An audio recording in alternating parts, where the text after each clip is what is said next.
ओम शांति। आज 12 अक्टूबर 2021। बाबा के महावाक्य है, मीठे बच्चे महावीर बनो। माया के तूफानों से लड़ने के बजाय अचल अडोल बनो। मीठे बच्चे महावीर बनो, माया के तूफानों से लड़ने के बजाय अचल अडोल बनो। प्रश्न: ब्रह्मा बाबा के सामने अनेक हंगामे होते भी कभी रंज नहीं हुए, क्यों? उत्तर: क्योंकि बाबा को नशा था कि हमें बाप से वर्षा लेना है। यह तो सब कल्प पहले मुआफिक हो रहा है, नथिंग न्यू।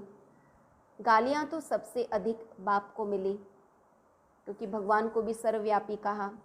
फिर कृष्ण को भी गाली देते, माखन चुराया, गोपियों के वस्त्र चुराए। अगर हमें भी गाली खानी पड़े तो क्या बड़ी बात। दुनिया हमारी बातों को जानती ही नहीं तो ज़रूर गाली देगी, इसलिए कोई भी बात में रंज नहीं हुआ। ऐसे ही फॉलो फादर। ब्रह्मा बाबा को भी भला बुरा बहुत कुछ कहा, लेकिन बाबा को पता था कि ये सब होगा, बाबा से वर्षा लेना है, इसलिए बाबा किसी भी बात में नाराज़ नहीं हुए। तो बाबा कहते ऐसे ही ब्रह्मा बाप समान हम बच्चों को भी फॉलो फादर करना है। गीत भोलेनाथ से निराला कोई और नहीं। ओम शांति। यह भक्ति मार्ग वालों का गीत है। ज्ञान मार्ग में गीत आदि नहीं गाया जाता है, न बनाया जाता है, न ज़रूरत है, क्योंकि गाया हुआ है बाप से सेकंड में जीवन मुक्ति का वर्षा मिलता है। उसमें गीत आदि की कोई बात ही नहीं। तुम जानते हो हमें बेहद के बाप से बेहद का वर्षा मिलता है। जो भक्ति मार्ग की रस्म रिवाज है वह इसमें नहीं आ सकती। बच्चे कविता आदि बनाते हैं, वह भी औरों को सुनाने के लिए। वह भी जब तक तुम नहीं समझाओ तब तक कोई समझ न सके, है ना। भले गीत पुराने हैं, लेकिन गीत का असली अर्थ तो बाबा ही समझाते हैं। अब तुम बच्चों को बाप मिला है तो खुशी का पारा चढ़ना चाहिए। बाप ने 84 जन्मों के चक्र का नॉलेज भी सुनाया है। खुशी होनी चाहिए कि अभी हम स्वदर्शन चक्रधारी बने हैं, बाप से विष्णुपुरी के मालिक बन रहे हैं। निश्चय बुद्धि ही विजयंती। जिसको निश्चय होता वह सतयुग में जाएंगे ही। तो बच्चों को सदैव खुशी रहनी चाहिए। Follow father. बच्चे जानते हैं निराकार बाबा जब से इस तन में प्रवेश हुआ है तो इनके पास भी बड़े हंगामे हुए। भाइयों के झगड़े, शहर के झगड़े, सारे सिंध के झगड़े चले। बच्चे बड़े हुए, कहेंगे जल्दी शादी करो। शादी बिगर काम कैसे चलेगा। गीता पढ़ना मिस नहीं करते थे। जब मालूम पड़ गया कि गीता का भगवान शिव है तो वह गीता पढ़ना छूट गई। फिर नशा चढ़ गया, हम तो विश्व के मालिक बनते हैं, यह तो शिव भगवानुवाच है, तो उस गीता को छोड़ दिया। और फिर पवित्रता पर बड़ा हंगामा हुआ। भाई, काके, चाचे आदि कितने थे। इसमें बहादुरी चाहिए ना। तुम हो ही महावीर महावीरनी, सिवाय एक के और कोई की परवाह नहीं। पुरुष है रचता, रचता खुद पावन बनता है तो रचना को भी पावन बनाता है। पवित्र हंस और अपवित्र बगुले इकट्ठे कैसे रह सकते हैं। क्रिएटर तो झट हुक्म करेगा, हमारी मत पर चलना है तो चलो, नहीं तो निकल जाओ। तुमको पता है लौकिक बच्ची शादी की हुई थी, उनको मिला ज्ञान तो बोले वाह। बाप कहते हैं पवित्र बनो, तो हम क्यों नहीं बनेंगे। जवाब दे दिया पति को कि हम विष नहीं देंगे, यानी विकार में नहीं जाएंगे। बस इस बात पर ही बहुतों का झगड़ा चला। बड़े बड़े घरों से बच्चियां निकल आई, कोई भी परवाह नहीं की। जिनकी तकदीर में नहीं है तो समझ भी न सके। पवित्र रहना है तो रहो, नहीं तो जाकर अपना प्रबंध करो। इतनी हिम्मत भी तो चाहिए ना। बाप के सामने कितने हंगामे हुए। बाबा को कभी रंज हुआ देखा। अमेरिका तक अखबारों में निकल गया, नथिंग न्यू। यह तो कल्प पहले मुआफिक होता है, इसमें डर की बात क्या है। हमको तो अपने बाप से वर्षा लेना है, अपनी रचना को बचाना है। बाप जानते हैं सारी क्रिएशन इस समय पतित है, मुझे ही सबको पावन बनाना है। बाप को ही सब कहते हैं, हे पतित पावन लिबरेटर आओ, तो उनको ही तरस पड़ता है। रहम दिल है ना, तो बाप समझाते हैं कि बच्चे कोई भी बात में डरो मत, डरने से इतना ऊंच पद पा नहीं सकेंगे। अत्याचार माताओं पर ही होते हैं, यह भी निशानी है। द्रौपदी को नंगन करते हैं, बाप 21 जन्मों के लिए नंगन होने से बचाते हैं। दुनिया इन बातों को नहीं जानती है। सद्गति दाता तो मैं हूँ न। जब तक मनुष्य दुर्गति को न पाए तब तक मैं कैसे आकर सद्गति दूँ। पतित तमो प्रधान सृष्टि भी बननी है। हर चीज़ नई से पुरानी जरूर होती है, पुराने घर को छोड़ना ही पड़ता है। नई दुनिया गोल्डन एज, पुरानी दुनिया आयरन एज, सदैव नई तो रह न सके। तुम बच्चे जानते हो यह सृष्टि का चक्र है। देवी देवताओं का राज्य फिर से स्थापन हो रहा है। बाप कहते हैं फिर से तुमको गीता ज्ञान सुनाता हूँ। यहाँ रावण राज्य में दुख है। राम राज्य किसको कहा जाता है यह भी किसको पता नहीं और समझते भी नहीं हैं। बाप कहते हैं मैं स्वर्ग अथवा राम राज्य की स्थापना करने आया हूँ। तुम बच्चों ने अनेक बार राज्य लिया और फिर गंवाया है, यह सबकी बुद्धि में है। 21 जन्म सतयुग में रहते हैं, उसको कहा जाता है 21 पीढ़ी, अर्थात जब बूढ़े होते हैं तब शरीर छोड़ते हैं। अकाली मृत्यु कभी होती नहीं। अब तुम जैसे त्रिकालदर्शी बन गए हो। अभी तुम जानते हो हम जन्म जन्मांतर भक्ति करते हैं। रावण राज्य में भी भव का देखो कितना है। यह है पिछाड़ी का भव का। राम राज्य सतयुग में होगा, वहाँ यह विमान आदि सब थे, फिर यह सब गुम हो गए, फिर इस समय यह सब निकले हैं। अभी यह सब सीख रहे हैं, है ना। बाबा कहते अभी हवाई जहाज़ बने हैं और भविष्य में पुष्पक विमान होंगे, और कुछ साल पहले तो हवाई विमान आदि थे ही नहीं। जो सीखने वाले हैं वह संस्कार ले जाएंगे, है ना। वहाँ भी तो बनाने वाले चाहिए, तो बाबा कहते यहाँ के संस्कार वहाँ ले जाएंगे, फिर आकर वहाँ विमान बनाएंगे। यह तुमको भविष्य में सुख देने वाले हैं। यह विमान आदि भारतवासी भी बना सकते हैं, कोई नई बात नहीं। अक्लमंद तो है ना। यह साइंस तुमको फिर काम आएगी। अभी यह साइंस दुख के लिए है, फिर वहाँ सुख के लिए होगी। वहाँ तो हर चीज़ नई होगी। अभी तो नई दुनिया की स्थापना हो रही है। बाप ही नई दुनिया की राजधानी स्थापन कर रहे हैं। तो बच्चों को महावीर बनना है। दुनिया में यह कोई थोड़े जानते कि भगवान आया हुआ है। बाप कहते हैं गृहस्थ व्यवहार में रहते कमल फूल समान पवित्र रहो, इसमें डरने की बात नहीं। करके गाली देंगे, गाली इनको भी बहुत दी। कृष्ण ने गाली खाई ऐसा दिखाते हैं। अब कृष्ण तो गाली खा न सके, गाली तो कलयुग में खाते हैं। तुम्हारा रूप जो अभी है फिर कल्प बाद इस समय होगा, बीच में हो न सके। जन्म बाई जन्म फीचर्स बदलते जाते हैं। एक आत्मा को 84 जन्मों में एक जैसे फीचर्स मिल न सके, है ना। कोई एक फीचर 2 जन्म में भी नहीं होगा, हर जन्म के अलग अलग फीचर्स सतो रजो तमो में आते जाते हैं, फीचर्स बदलते जाते हैं। यह ड्रामा बना हुआ है।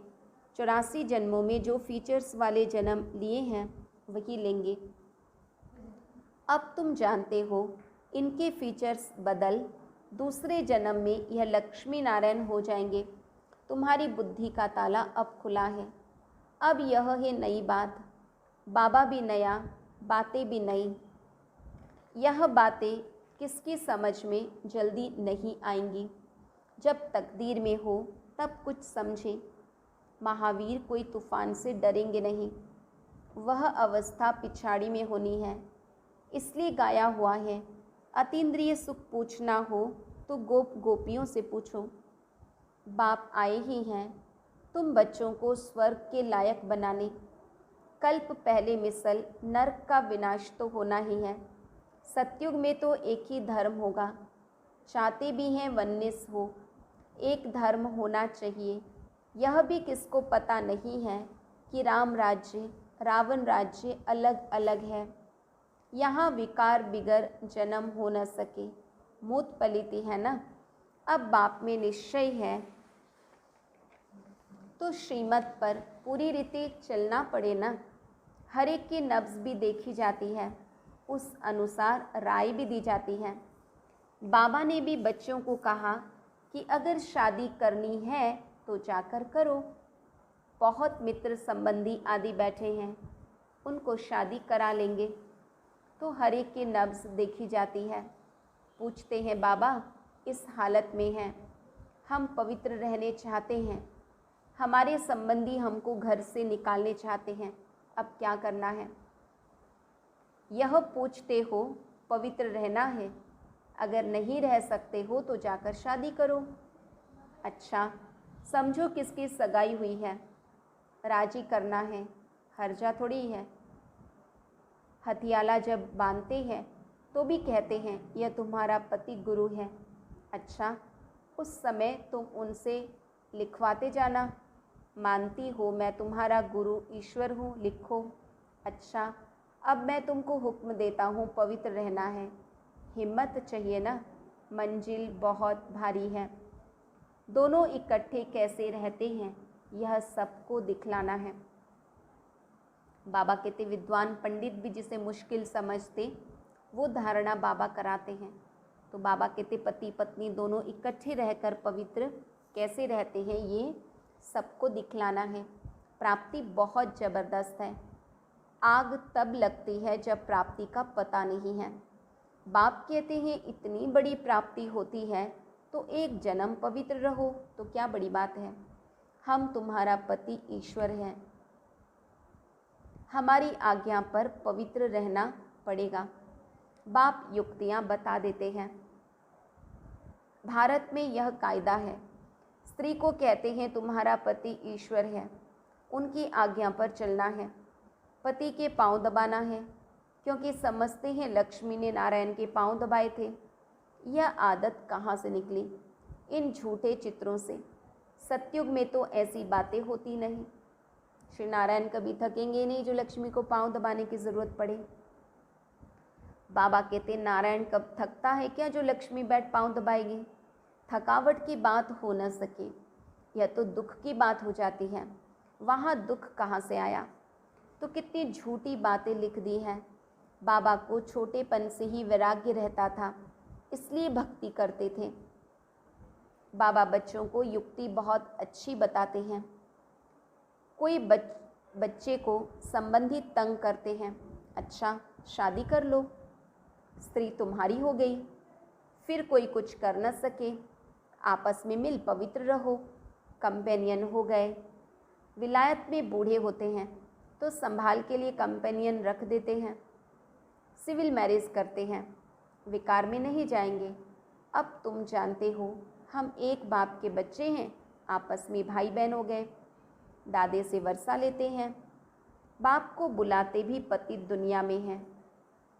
हे पतित पावन, सब सीताओं के राम। मनुष्य राम राम जपते हैं तो स्त्री को थोड़ी याद करते हैं। उनसे बड़ी तो लक्ष्मी है, परंतु याद तो एक बाप को करते हैं। लक्ष्मी नारायण को फिर भी जानते हैं, शिव को तो कोई जानते नहीं। आत्मा बिंदी है तो आत्माओं का बाप भी बिंदी होगा ना। आत्मा में सारा ज्ञान है, उनको कहा जाता है ज्ञान का सागर। तुम आत्मा भी ज्ञान सागर बनती हो। ज्ञान सागर बैठ तुम आत्माओं को समझाते हैं। आत्मा चैतन्य है, तुम्हारी आत्मा ज्ञान का सागर बन रही है। सारी सृष्टि के आदि मध्य अंत का ज्ञान तुमको है। मीठे बच्चों को हिम्मत रखनी चाहिए। हमको बाबा की श्रीमत पर चलना चाहिए ना। बेहद का बाप बेहद के बच्चों को स्वर्ग का मालिक बनाते हैं, तो बाप कहते हैं तुम भी अपनी रचना को हाथ में रखो। अगर बच्चा तुम्हारी आज्ञा नहीं मानता है तो बच्चा बच्चा नहीं, वह तो कपूत ठहरा। आज्ञाकारी फरमान वरदार बच्चा हो तो वर्षे का हकदार बन सकता।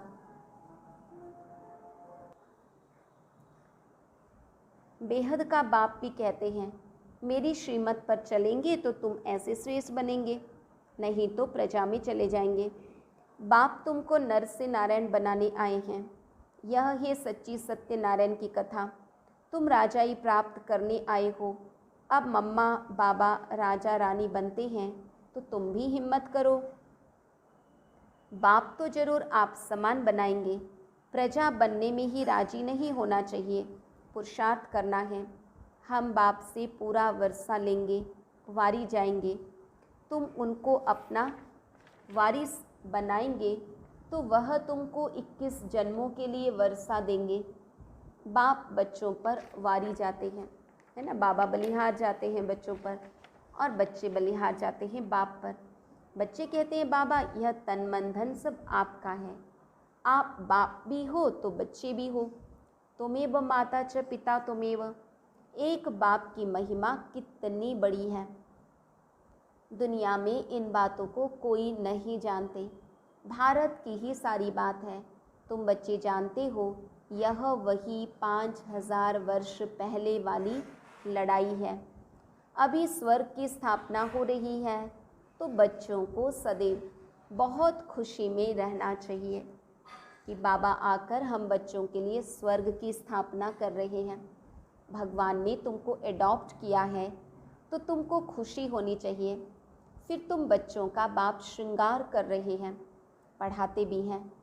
बेहद का बाप ज्ञान का सागर है, हमको सारी सृष्टि के आदि मध्य अंत का राज समझाते हैं। जो बाप को ही नहीं जानते वह है नास्तिक। तुम बाप और रचना को जानते हो, तुम हो आस्तिक। लक्ष्मी नारायण आस्तिक हैं या नास्तिक, तुम क्या कहेंगे? तुम खुद कहते हो सतयुग में परमात्मा को कोई याद नहीं करते हैं, वहाँ है सुख, तो सुख में परमात्मा का सिमरण करते नहीं क्योंकि परमात्मा को जानते नहीं। इस समय तुम आस्तिक बनकर वर्षा पा रहे हो, फिर वहाँ याद ही नहीं करते हो। यहाँ याद करते हैं परंतु उनको जानते नहीं हैं, इसलिए नास्तिक कहा जाता है। वहाँ जानते भी नहीं तो याद भी नहीं करते। उन्हों को यह भी पता नहीं होगा कि यह वर्षा हमको शिव बाबा से मिला है ना। लक्ष्मी नारायण पद किसने दिया ये भी नहीं पता होगा, लेकिन उनको नास्तिक नहीं कहेंगे क्योंकि पावन है। तो बाबा कहते सतयुग में जानेंगे भी नहीं, याद भी नहीं करेंगे, परंतु फिर भी नास्तिक नहीं कहेंगे क्योंकि आत्मा पावन है। द्वापर में भगवान को बिना जाने कितना ही भक्ति पूजा पाठ करे, नास्तिक ही कहलाएंगे। और संगम पर सही मायने में आस्तिक बने हैं क्योंकि बाबा को जानते भी हैं और बाबा को याद भी करते हैं। अच्छा, मीठे मीठे सिक्की लधे बच्चों प्रति माता पिता बाप दादा का याद प्यार और गुड मॉर्निंग। रूहानी बाप की रूहानी बच्चों को नमस्ते। हम रूहानी बच्चों की रूहानी बाप दादा को याद प्यार, गुड मॉर्निंग और नमस्ते। धारणा के लिए मुख्य सार, श्रीमत पर चलने की पूरी हिम्मत रखनी है। किसी भी बात में डरना व रंज यानी नाराज नहीं होना है। अपनी रचना अपने हाथ में रखनी है, उन्हें विकारों से बचाना है, पावन बनने की राय देनी है। वरदान, शरीर को ईश्वरीय सेवा के लिए अमानत समझकर कार्य में लगाने वाले नष्टो मोहा भव।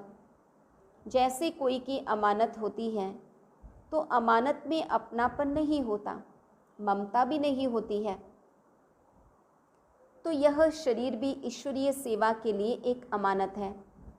यह अमानत रूहानी बाप ने दी है तो ज़रूर रूहानी बाप की याद रहेगी। अमानत समझने से रूहानियत आएगी, अपनेपन की ममता नहीं रहेगी।